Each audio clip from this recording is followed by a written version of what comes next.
Can you explain what happens or what can happen when a Yeah. loan commitment is submitted, but the loan doesn't go through and the buyer doesn't have the funds to close? When you're going into escrow, when you're purchasing a house, it's kind of like a marathon. And if you choose team members, your realtor and your lender who are your team, and they don't know the market well, or they don't know how to maneuver that, that's where those issues are going to come in. And what I am talking about is like, is your qualification really a qualification? You have to really understand your loan. Okay. Have that thorough conversation with your loan officer and make sure that your realtor is on the same page as well. If you know that you have a tough situation, don't hide that.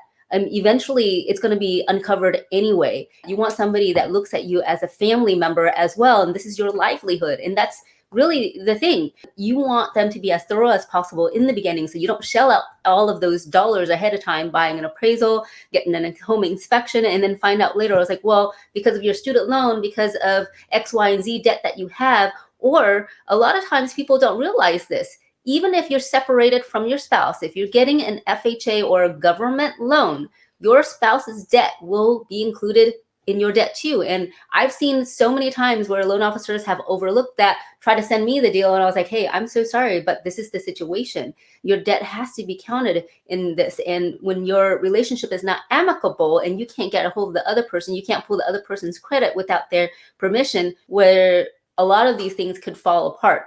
What happens, okay, is if you are an escrow, if you have a good realtor, they will have contingencies in place for you to protect you. I've actually had quite a few incidences. I never recommend to remove all contingencies, even if your situation is perfect. You never know when your job's going to lay you off, and then that could hurt your situation too. But when you remove all of that, basically you're agreeing that no matter what happens, you're going to forego your earnest money deposit. And it can be anywhere from $1,000, $10,000, $20,000, no matter, depending on the area that you're purchasing. And that's a lot of money.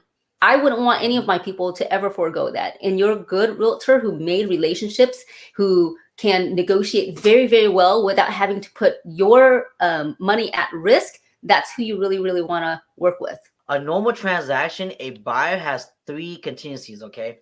The Mm-hmm. first one is your inspections. You have 17 days from the moment that your offer gets accepted to doing your inspections, meaning if you take longer than that and they send you a notice to perform, the sellers, they could cancel on you and refund you your deposit and put it back on the market because you're milking the time. It's not because they just want to cancel on you. They want to sell their home. The reason why that timeline is in place and why a seller sends a notice to perform to a buyer to remove that is they want to have assurance that you, the buyer, are still moving forward with purchasing their home and you're not just milking the time or not taking it seriously.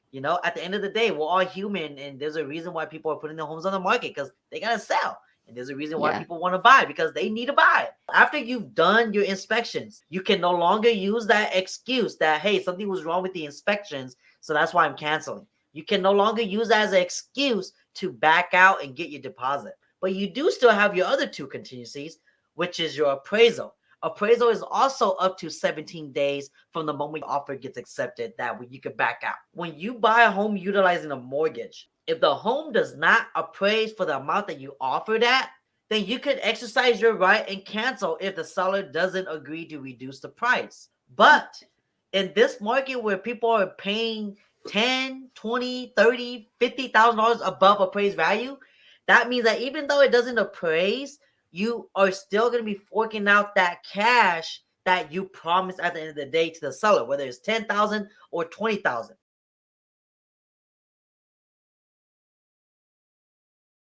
With that term in place, you can still activate your appraisal contingency and back out for whatever reason it didn't come in at the price that you preferred it to, but it will be challenging because you already agreed to increase some cash on top of appraisal. Now, let's say 2 of those are done. You can no longer use it. You have your loan. Like what Lisa was saying, if your loan contingency is up to 21 days from the moment your offer gets accepted. Let's say interest rates change. From the moment you went in escrow, maybe it was 2.5, 2.75.